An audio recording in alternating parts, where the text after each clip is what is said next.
Let's talk about this workforce of the future.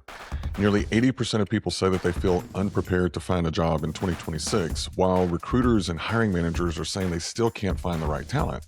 What's really going on here? Is it the rise of AI? Is it skill gaps? Or is it maybe a massive disconnect between generations? My guest on this episode knows exactly what's underneath the surface. The goal isn't to force or train these young people to do it the way it's always been done. Tess Brigham is a licensed therapist, a certified coach, and one of the most respected experts on Gen Z in the workplace. She has spent the last decade helping young professionals find their voice and helping companies figure out exactly how to connect with this new generation of talent. So whether you're a C-suite leader trying to attract and retain Gen Z, or a Gen Zer trying to find your place in a weird and challenging job market, this episode is packed with real talk and some practical insights. So let's get into it.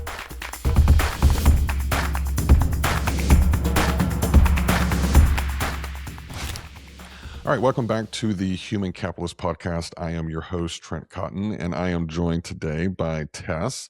And we're going to unpack some of the recent articles and some of the current events. And then we're going to dive into a topic that I know is relevant to anyone out there that has a workforce. So, Tess, thanks for joining. Oh, thank you. Thank you for having me. I'm excited. Yeah, it's going to be fun. It's going to be fun. I know in our prep call, I was like, God, I kind of wish that we recorded some of it, not all of it, but some of it. It was some good stuff. So let's get into the news. The first one actually comes from some LinkedIn research, which I'm a data guy. I always like data. And the headline reads, nearly 80% of people feel unprepared to find a job in 2026, as 2/3 of recruiters say it's harder to find quality talent. And let me add something from my day job. We do a lot of workforce data, and we surveyed about 1,000 hiring managers, and 62% of them cited that candidate quality is still the biggest obstacle for them. So we've got 80% of the market that feels unprepared to find a job. 2/3 of the recruiters say that they can't find quality. And then the managers say that even the people that you send through, 62% of the time they miss the mark. So what say you? Oh, it's interesting because the whole AI situation, it really does make me wonder how much all of this talk of AI replacing us, how that psychology has affected how people are applying for jobs. Yeah. Because I notice, and this has always been where there's a certain number of people, and usually it's younger people who they're going out, they're looking for jobs, and they just blanket everything. They're just applying for, they're not even looking, and they're just applying. And what I wonder often is if we had more targeted, would the quality seem, because I just don't think the quality's low. I think it's just you're not getting the right people. You're getting maybe 1,000 applications, and 67% probably shouldn't have applied. Agreed. So, but does that mean that the workforce is not as talented? I don't know. To me, I always go back to psychology, and I think that the talk of AI, how it's replacing us, how are we going to look for jobs, I think is creating a tremendous amount of stress and creating sort of these false beliefs.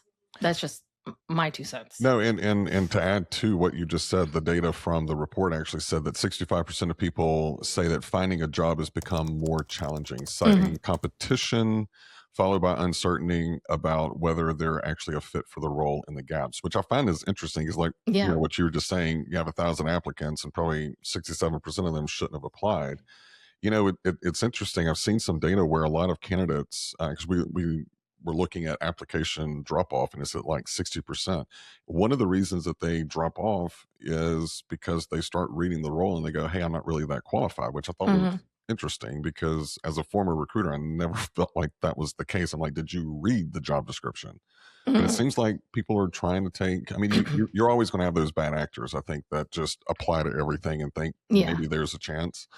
But we're starting to see candidates be a little bit more conscientious of it. Do you think that because of all the instability in the market, that maybe those who have jobs are not necessarily job hopping? Oh, yeah. I mean, that is, then I see this in these down parts, right? with my clients that there is that piece of maybe I might want to look for another job, but I'm not going to leave this job. People Hmm. don't feel secure enough to do that. Yeah. And it's pretty, I mean, I'm out here in the San Francisco Bay Area. So it's pretty common for people who, if you want to get a new job, you kind of have to leave the one you have simply because of time Yeah. and what it takes, especially if you're an engineer and you have to study and all of that. But that's not happening. You know, people are like, I'm going to keep my job and then see what happens. And then what I see a lot of too is people will go out and apply for, you know, they'll be frustrated with their current job, go into the market, go, oh God, I need to appreciate my current job Right. a bit more. Yeah. That's, you know, I've been married a long time. That's kind of how marriage is too. You know, you're not the first one to refer to, working for a job almost like a marriage. There's ups and there's downs, right? Yeah. Yeah. It's never perfect. Never perfect. All right, let's get into the second one. So AI layoffs are looking more and more like corporate fiction that's being masked by reality. Mm. And let me add to this because I just put out a video earlier this month about this new bill called the AI Jobs Clarity Act. And so what they're looking at is companies having to submit quarterly reports that say, okay, did you lay people off? How much of it was actually AI related? What number of or percentage of your workforce have you retrained for AI? Mm. And how many positions that were open did you leave unfilled because of AI? So it's really kind of saying, okay, there's I think the number for last year was like 1.2 million job cuts, according to Yahoo Finance. We want to know like how many of those were actually AI related, because my gut, and I'd Hmm. love to get your opinion. My gut is we're blaming AI for something that we were already going to do because we're still Hmm. trying to figure out how much did we overhire in 21 and 22. Yeah. What do you feel?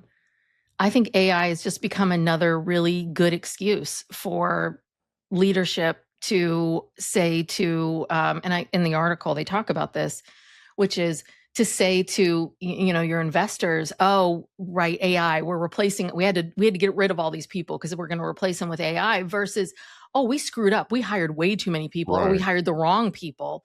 So it's a way to never take accountability for Mhm. what you've done, and so then it becomes, and this, I find this very frustrating, it becomes this big scary monster. It becomes the AI monster. And everyone has different feelings about AI, but it's here. It's like the internet. It's Yeah. here. It's going to Yeah. stay. It's not going away. There's lots of benefits to it, and there's also some other things that we have to look at, right? Just like anything else. But it really, to you, I feel like it's such a cheap it's so cheap to just use Yes. it as a way to scare people, because that's really what you're doing. You're just scaring people.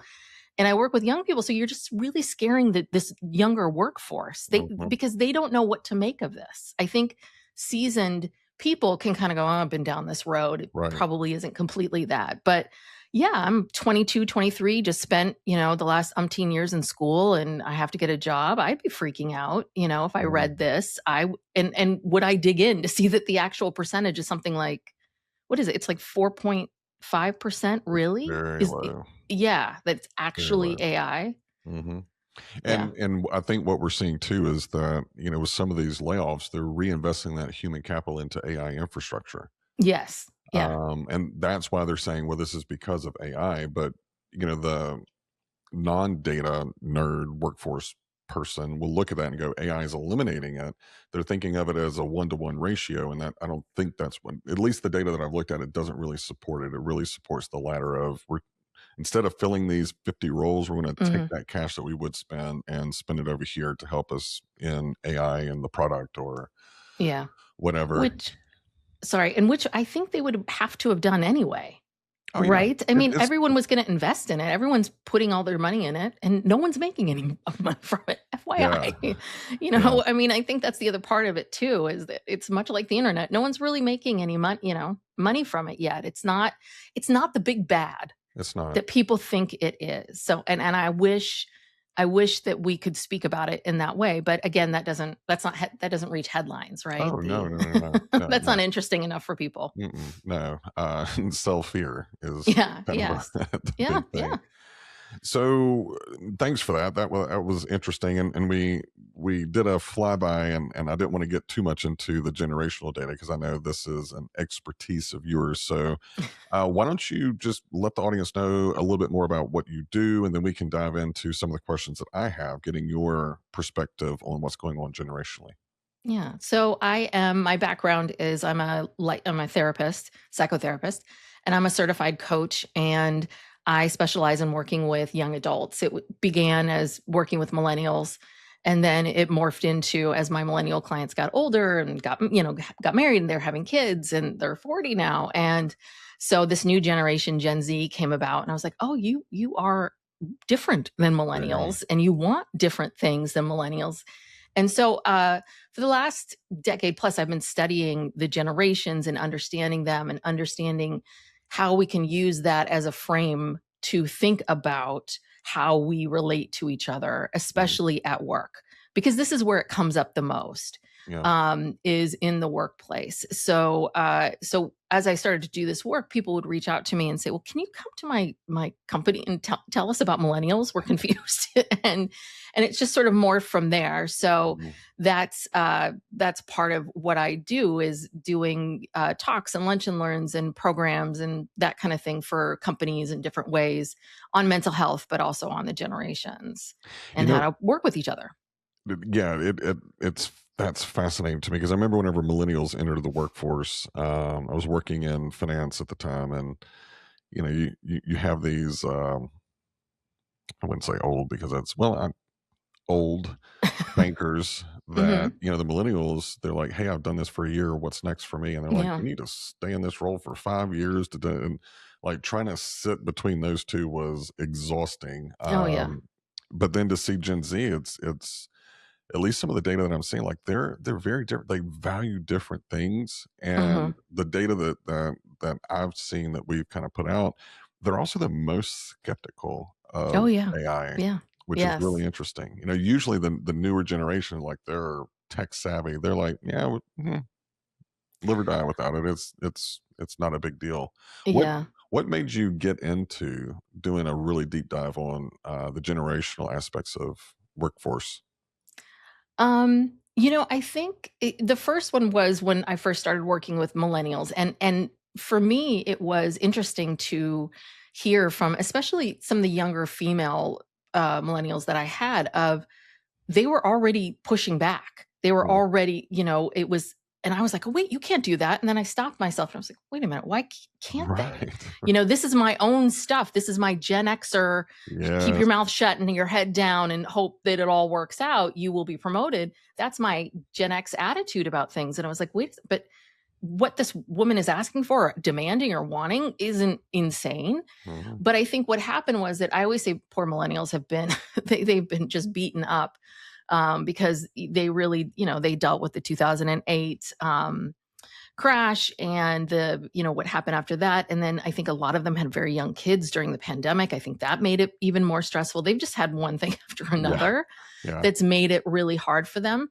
And so I always say that Gen Z is very observant. They Mhm. have been watching. They watch things. And so they've been watching their parents, which are Gen Xers. They've been watching millennials, and they are like, "We are not going to make these same mistakes. We're Yes. not going to go down this road." And it's not surprising that they're more skeptical of AI, simply because, yes, they're just more skeptical because they have to be. They Mm. have to be more skeptical. You go on social media today, and right, you're scrolling through, you're like, "Wait, is this AI?" And then you have Oh to, okay, god, you have to yeah. confirm if it's AI or not. Okay, no, this isn't AI. Okay. So is this a real person? What's happening here? Are they giving me facts? Like, you Mhm. have to go through so many things just to believe, like, okay, so this is actual new news. This Right. is new, accurate news that Mhm. isn't been regurgitated and isn't incorrect. And to get to that's tough. So it forces people to figure out, who am I going to trust and who am I not going to trust? Mhm. And so that creates this skepticism. So when you have to constantly hunt for the truth, It's there's a big exhausting. part. Yeah, it's exhausting, and it also creates a world in which, yeah, you become cynical, you become Mhm. skeptical. Yeah. They're also, my daughter is Gen Z. I'm a Gen X like you. And I tell her all the time, like, I mean, I was very intentional raising her of Mhm. providing as much wisdom as I possibly could. Not saying I don't want you to repeat the same mistakes that I did, but it was more of I want you to get the lessons that I learned from that mistake and then Mhm. see where it applies in your life. And Yeah. thank God for my grandmother gave me that advice. But it strikes me how many times that she'll say something like, God, if I just would have known what you know at 22, Yeah. if I would have known at 22 how my life would be completely different. So now they're not only, in my view, they're not only skeptical, but in a good reason and kind of forced to be, they're also very introspective Mhm. and they're very wise for their Oh, yeah. age. They are. They are. And I think that's a reflection on where we are in the world, Mm, where we've gotten to, because technically isn't the whole point of being here is to evolve, to yeah. grow, to be better people. And I think what we're seeing is with Gen Z, we're seeing better parenting, a different kind of parenting, a Hmm. more, a different way of interacting with their kids. And so therefore the kids feel differently. Hmm. The kids feel more empowered, and they feel like they can have these emotions and feelings. And and we've now seen some of the the outpouring, sort of the offshoot of that, then going no contact. That's a big Hmm. one. Sorry. You're good. Going no contact, that's a big one as part of our culture. But young people they are a lot wiser, and Mhm. I think this was inevitable, that as we better understand our brains, we can study our brains out. As we better understand ourselves, as the more we bring those concepts and ideas into parenting and schools and into life, yeah, it's created these mentally healthier people in many ways. The problem is that a couple things, right? One is they're still young. Right. They're still young. And that whole thing of I wish I knew then. Yeah, I wish I knew. I mean, I would make a lot of different decisions, but at the same time, that's part of life that no one's ever going to get away from. And I try to Mhm. tell my clients, like, don't get into that whole headspace. Like, you've got to forgive your younger self Yeah. and just move forward, because how else are you going to learn these lessons? If you do everything perfectly every time, then what's the point of anything? Mhm. You're not going to learn the lessons that you need to learn. And then the other part of it is what you were talking about, is the older generations constantly getting stuck in that, well, in my day, in my Right. day, in my day. And I think you're talking about the person at your job who is like, it's going to take you 5 years. And that may be true, but how do you think that's going to land? Yeah. And I think that's been the issue, is that we Gen X, we wouldn't even asked. We wouldn't even asked. No. So, we would have just like waited until it became 5 years and then, Yeah. said, hey, I want that promotion. But but the thing is, think about this. You're new to the industry. How do you know it's supposed to be 5 years? Mhm. Again, we're just talking about how you didn't know anything. So how do you supposed to know it's be 5 years? And then the minute you express, I don't know, interest in maybe staying with the company, Mhm. wanting to grow, wanting to learn, wanting to be challenged, someone says to you, nope, nope, nope, nope, nope. Yeah. And I think a lot of millennials felt that. They felt the back and forth of like, do I push myself? Do I not? And I think that was very confusing. And again, Gen Z's they've been watching. Mm. They're not, you slap their hands, they're gone. Yeah. They're gone. What are some of the trends or the aspects of Gen Z in particular that you feel that we're not ready for, but we should get ready for? Because again, in our data, they make up close to 44% of the Hmm. workforce. Yeah. Um, They've surpassed baby boomers. Yeah, yeah. Like, how do we get ready for them? If I'm in the C-suite and I know Uh-huh. that my next generation of hires is going to have to come from Gen Z, what's some advice that you would give me to get my organization ready? Yeah. Well, and I think the part that's hard is that what Gen Z is asking for is something that corporate America doesn't always want to give, which is fair wages and I mean, Transparency. health benefits, that kind of thing. I mean, I hate to say it, but that's a big big deal is that the people at the tippy top don't quite get, and we're moving farther and farther away. And I think that what we need to prepare for is we've hit a wall with this. Like, we have really hit a wall. People cannot afford to buy homes. People cannot afford to move out of their home. People cannot afford to live. And that's a big problem. And that's a big problem for Gen Z. And so if you want to attract these young people, you've got to pay them you got to pay them. You've got to give them what they're looking for. They want, they're very focused on mental health and mental health benefits. And there's tons of companies now where you can, work in a corporation, and they got a team of therapists and a team of coaches and such, where, people can get coaching and all of that. Those perks, those benefits, really, they want that. They want that development. They want that growth. But the biggest piece of it is how you think about it and how you approach it. So if I'm the CEO, I'm in the C-suite, and I can actually, I can influence change. I always say, and I know this isn't what people want to hear, but you have to start with you. Like, what is your attitude about it? If you're walking in thinking like, oh God, I hate these kids, then this isn't going to work. None of this is going to work. You have to get out of that headspace of, this is how it was in my day, because move on. It's not like that anymore. That you really know all the answers of everything. And that the goal isn't to force or train these young people to do it the way it's always been done. The idea of it is to bring them in and to find some sort of way, in between all of that, and whatever that looks like for your company. It doesn't mean, I think people think that I'm letting the younger generations off the hook. All the time, when I do these talks, they'll come to me and they say, are you telling the Gen Zers to do this, this, and this, and this? And I'm like, yeah, but hold on a second here. You're still in charge. You're still the grown-up in this. You're still you still have more power than they do. So instead of saying, you shouldn't be promoted right now, it's like, be nice. Be pleasant about it. Just say, hey, listen, this is what you need to know, and explain why. That was a big thing with millennials. Millennials just wanted to know why.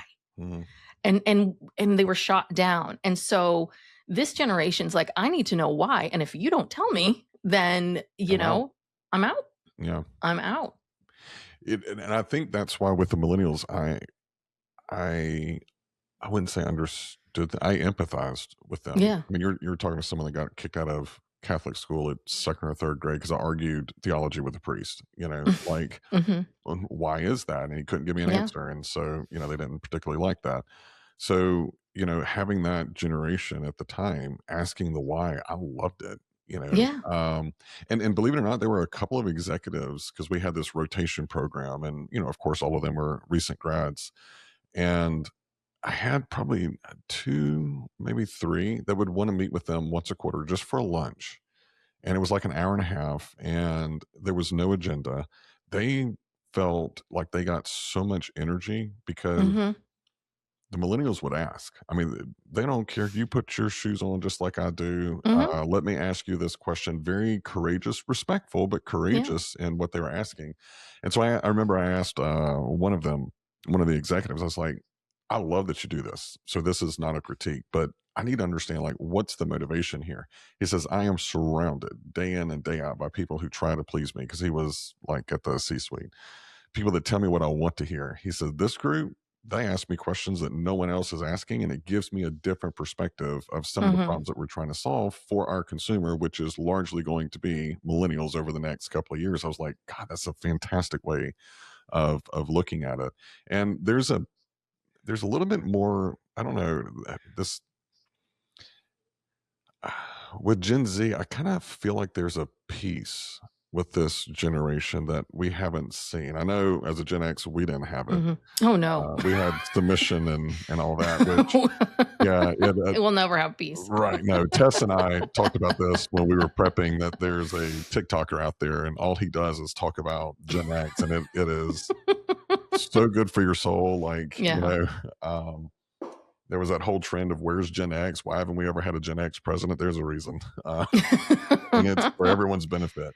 But I whenever I look at I look at our generation, then I look at the millennials, there was like this kind of this get up and go. It wasn't like a bad unsettling, but there was like this kind of gotta move. With Gen Hmm. Z, I see like there's like this really grounded peace with Hmm. them, like in kind of who they are. Is that too far off, or maybe it's just the No, no, it's not. It's not too far off. I think again, there is always outliers. People want to point out this Gen Zer that's kind of goofy, and it doesn't. But yeah, what you're really talking about is perspective, and there was the idea of reflection, and taking a moment is not something that in our culture we do a lot of, that has right. been promoted. And as therapy and self-help and all of these things have grown and grown and grown, right, people are more into it. This Gen Z has been trained how to Mhm. reflect, how to stop and ask themselves these questions, like, what do I want, what's going to make sense for me? um the problem, the problem is that they're still kids, so they're still young, so they don't Right. know, but these are good questions. They're asking themselves these sort of larger questions. So no, I don't think you're far off at all of how they're um approaching things. And then the other thing, in terms of that leader that you mentioned, I think this is one of the biggest things. And we know this. We know this from research. We know this from, and there's a million and one business books about this. We know that the empathetic leader, we know that the leader Mm. who's willing to look at themselves and ask themselves the questions and get out of their own way, like this leader, like, I don't need to be, propped up all the time. I can handle some feedback. I can handle some pushback. That's what we need to lead this younger generation. Mhm. Because if you are in that headspace of my way and or the highway, or I know all because I'm at the tippy top, nothing's going to change. Yeah. Nothing in and you're going to keep hitting these walls. So, I think that these kinds of things happen in companies where, yeah, there's probably all ages are leaving. But if you are a company and you really want to attract Gen Z, you have to address this issue. Mhm. You have to. And I think that this is what is making everyone so uncomfortable, is that Gen Z is forcing us to, and the world is forcing us to. Mhm. So, I mean, I have my own little theories that I don't, again, this is just based on my own ideas, but it's been very interesting to see the world right now and how people have responded to this new world of accountability and Mm. looking at themselves, and how some people have really been able to embrace it and see it as a way of, like, this is improving my life. I'm getting better. I'm moving forward. And then other people have been so resistant to it, so much so that I think this is one of the reasons why we see the kinds of resistance that we see today. This is what I ponder is, do the people that are really resisting this, resisting the change and all of that, is that really just resisting looking at yourself?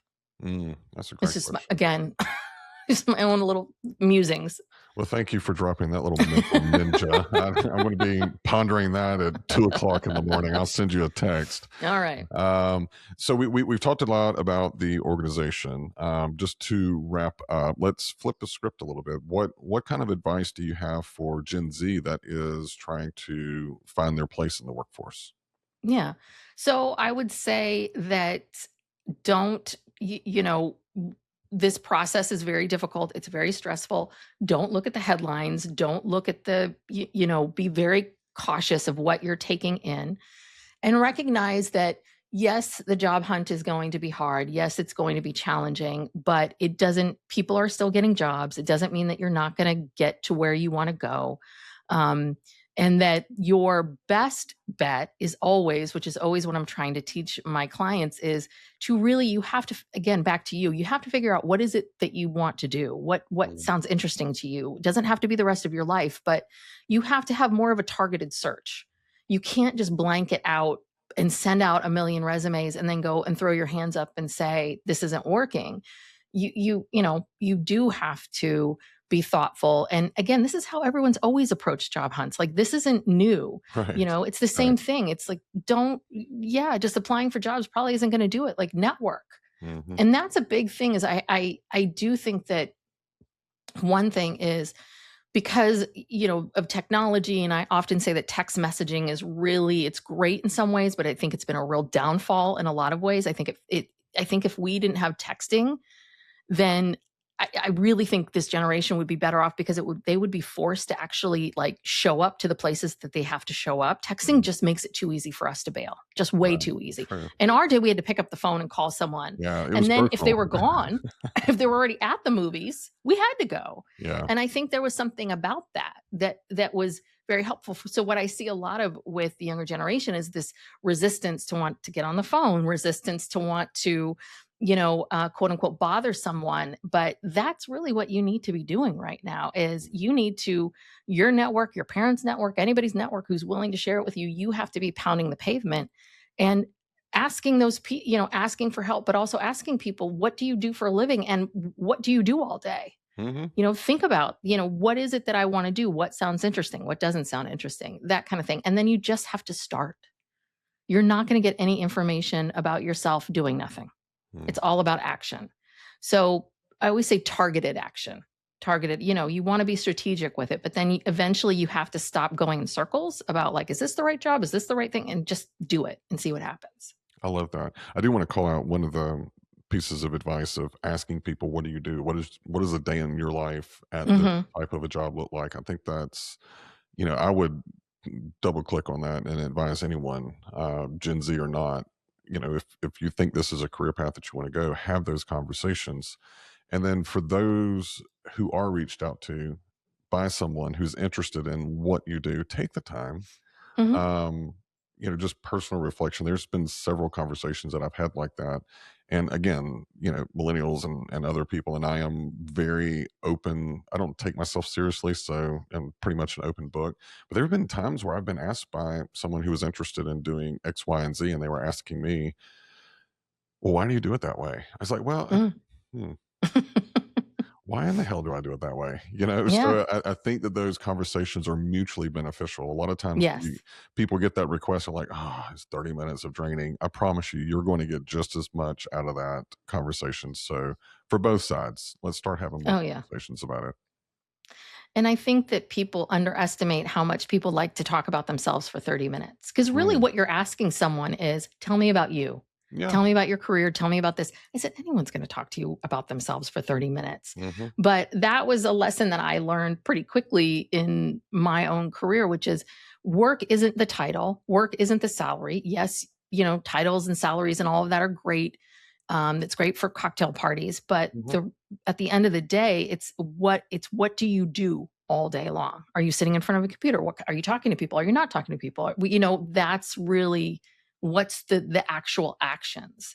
And that's going to tell you a lot more about whether or not you want to be a lawyer or whether or not you want to be a teacher. It's like, what do you want to be doing all day? And then what are you willing to do to get that? Right. I love that, and it reminds me. I talk about him a lot. It was a senior lender, Mr. Butler.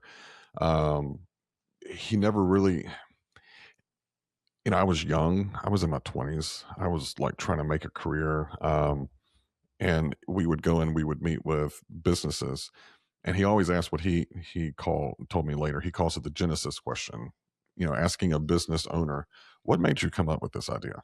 Mm, And every story was fascinating for some, like they were trying to solve a problem that happened to them personally or something they were seeing that, a former client was dealing with. So it was always really interesting.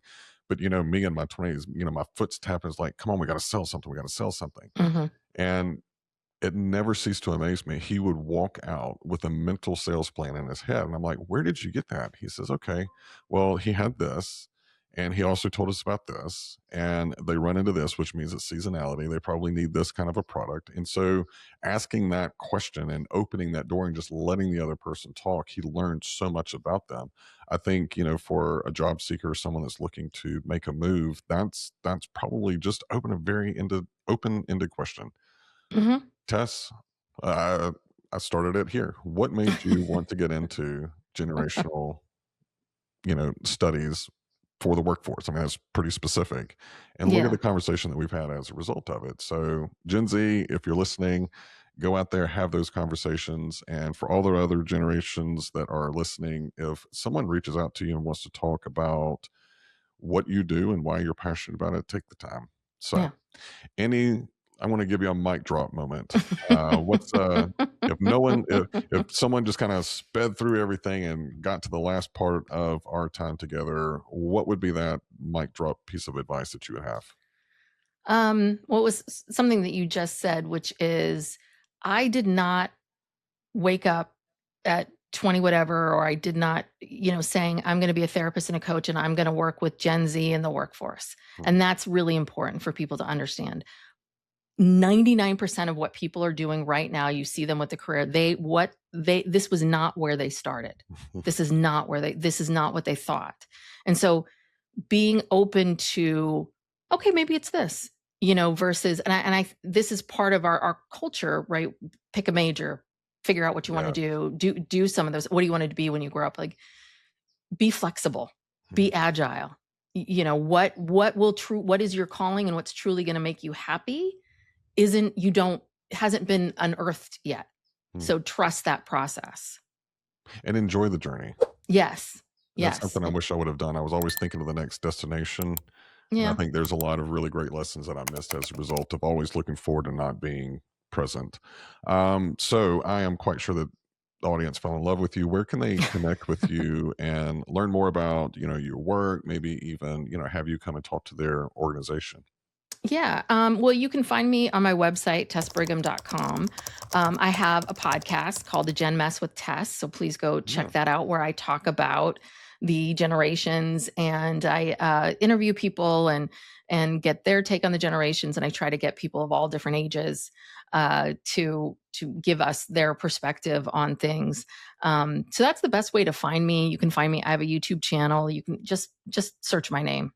Awesome. And I'll drop all of those in the show notes. So that way we can get people over to you, because I know I have learned a lot and I really appreciate you taking the time and Oh love yeah. your work. Thank you. Thank you.